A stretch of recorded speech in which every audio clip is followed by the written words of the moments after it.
Igama lami nguNqobane Isibongo Ngabuthelezi, ngisuka endaweni yase-Vryheid, eHlobane isigodi.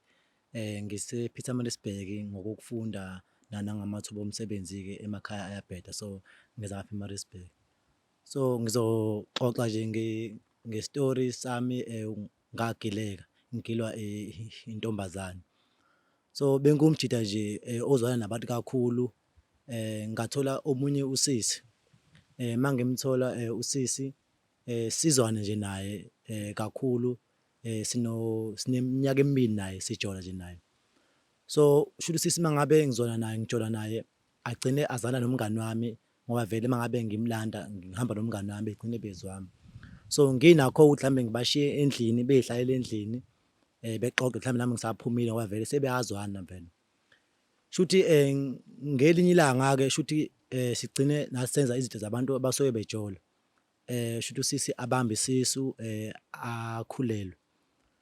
Kuze kufike ekutheni mhlambe agcine efika ekhaya ezobika isisu, ukuthi ukhulelwe. Hhayi befika ekhaya bebika isisu, ngisivume nje isisu, hhayi nami ngikhululeke vele ngilalile naye ngisivume isisu. Uma ngabe sengizwa nomngani wami ngala naye umithisile kade kuzobikwa isisu, kudlule mhlambe iviki elilodwa nakuyena kufike bezobika isisu, kodwa ngingatholi ukuthi obani abakade bezobika isisu kumngani wami. Hhayi nami nje hhayi ngirelekse nje nomngani wami siqhubeke sizwane. Afike kumina usisi sihlale nje sibe ndawonye kube right.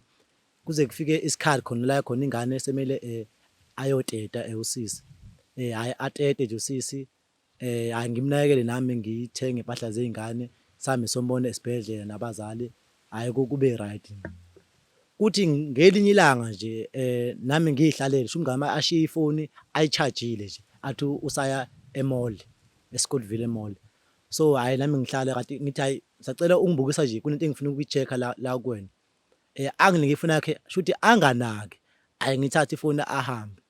Shuthi ngigcine ngithi mangabe ngithi ngisayicofa kungene imeseji ka-WhatsApp, awu ngithi yabheka hayi bo, intombi yami phela le ebhale la, ayi ngingene. Mangifika lapha ngifica iy'thombe, ngithi mangabe ngivula ngifica nje iy'thombe, mangithi ngiyabheka iy'thombe zengane yami lezi. Ayi ngixaye ukuthi kanjani, hhayi mhlambe ubemkhombisa ingane yethu yabo. Ngithi mangabe ngihlehla ngamameseji ngiwabheka, ngize ngifike ekuqaleni kwendaba. Mangifika ekuqaleni kanti bayajola, ekujoleni kwabo isisu lesa kade siyobika umngani wami sasobikwa intombi yami, iyosibika kumngani wami. Okusho ukuthi isibike kumina yasibika kumngani wami. Mangithi ngiyabheka iy'thombe ezengane yami, ngagcina manje mina seqoka ukuthi ngiyisende iy'thombe kumina, ngi-screenshot amameseji ngiwasende ku-WhatsApp wami bese ngiyadeleta ukuze angaboni ukuthi ngingenile. Bese ngiyahamba ngiya kubo intombazane, ngifike ngibuze, ngithi mangiyibuza hhayi iphike nje iphike, ngithi hhayi asingene ku-WhatsApp wayo, hhayi anqabe, ngithi mina okay. Ngivele ngimsendele yonke into engiyithole kuleya foni leya, mangimsendela aqhubeke aphike futhi. Ngivele ngifonele umngani wami, ngimtshele ngimfonele ngefoni intombi yami, ngixoxe naye ku-WhatsApp, hhayi mangabe ebhala yena uyabhala, awu baby njani. Ngithi mina why pho uphika ngoba lo muntu if ngimbhale ngefoni yakho uyaveza ukuthi niyajola and nengane futhi uyavela ukuthi ingane nawe uyayazi, ufikile kuyena wabika isisu. So hhayi kuqhubeke-ke ngigcine ngimbhalela mina-ke ngithi hhayi woza, ngimbhalele ngefoni intombi yami ukuthi hhayi akeze sendaweni ewukuthi. Mangabe efika ayithele kumina, methi uyafika kumina ngimbuze-ke mina mfowethu ukuthi why ungenza into ebuhlungu kangaka umngani wami ngikuthembile, ngihlala nawe unyaka wonke sila e-Maritzburg ngikuthembile, why wenza lento lena? Ayi azame-ke ukuchaza into engingayizwa-ke, ayi ngigcine ngibona ukuthi ukuze ngingabi umuntu ongagcine eboshwa, ngathi hhayi mfowethu engcono asivele singabe sisazwana mina nawe, yabo. So qhubeka wena nomama wengane yakho ngoba hle kahle isilima yimina la phakathi kwethu ngoba ukwazile ukuthi ujole nomuntu owazi kahle ukujola nami. Shuthi mina mangabe ngibashiye endlini bona basala benza ezinye izinto mina ngingekho, and shuthi bebeqhubeka vele ngingekho bevakashelana sonke isikhathi mangabe mina mhlambe ngisemsebenzini bayaqhubeka bona bayavakashelana. Ngoba okuveze kugcine sekuvela ukuthi kwangane vele mangabe sengibheka sekuphoqa ukuthi vele kumele sihambe siyo-check-a igazi ukuthi kahle kahle ingane ekabani phakathi kwethu ngoba kwayena umngani wami naye akasathembi vele ukuthi vele eyakhe lo ngabe yami cause vele usisi lo isihlala naye sobabili. So sahamba-ke sayo-check-a-ke abuya ama-results kwatholakala ukuthi ingane akuyona eyami ekamngani wami. Lokho kwangiphatha kabuhlungu kakhulu ngoba kungenza ukuthi ngingaphinde ngithembe omunye umuntu noma ngabe mhlambe ngimazi kangakanani, ngoba kwasuka umuntu engangimthemba kakhulu kodwa wakwazi ukwenza into ebuhlungu kumina.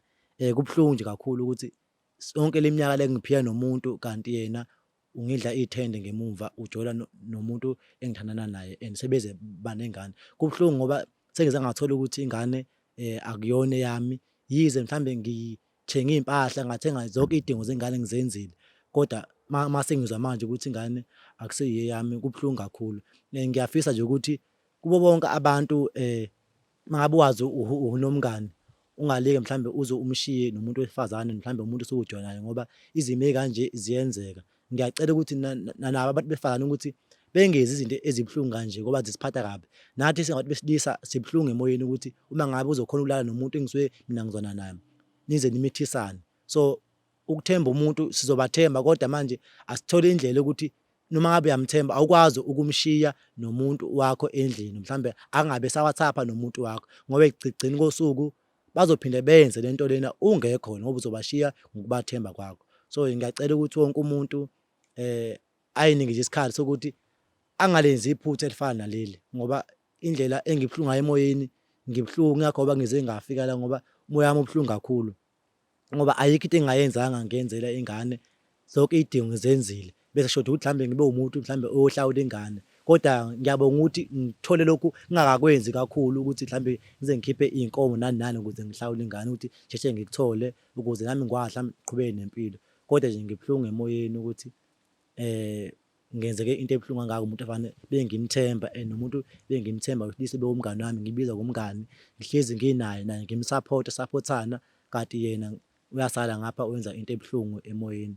Ngiyacela bafowethu ukuthi nje singazenzi izinto ezibuhlungu kangaka, singabantu siyaphila sonke, kumele sihloniphane sithandane futhi ngokweqiniso. Noma ngabe umngani wami awukwazi ukwenza into ebuhlungu kangaka ngoba nami uma ngathiwa nami sengiyenza kumuntu ngeke ize ihlale kahle ngoba nakumina cha ngifuna uqamba ayihleli kahle and kubuhlungu ngoba nasekhaya bese bazi ukuthi nginengane mina, sekunzima ukuthi ngibatshene ukuthi kahle kahle ingane akuyona eyami, sekuzoba nzima ngoba vele babe nakho ukuthi uma ngabe sifike emazweni singafiki emazweni sigijimise ukumithisa ngoba soba nenkinga. So nginamahloni nami ekhaya ngizothini ekhaya uma ngabe sengibatshena ukuthi kwale ngane engangithi eyami akusisiyami ngoba vele ngangikhuziwe vele ngabantu basemazweni. Yize kwakuthiwa abantu sobathola emazweni abafowethu kodwa manje mina ngithole ukuthi noma ngabe umfundi uyamthola emazweni kodwa ungamthembi ngale ndlela wena oyithemba ngayo ngoba ekugcineni kosuku naye uwumuntu unemizwa, unemicabango njengoba nami bengigilile nje.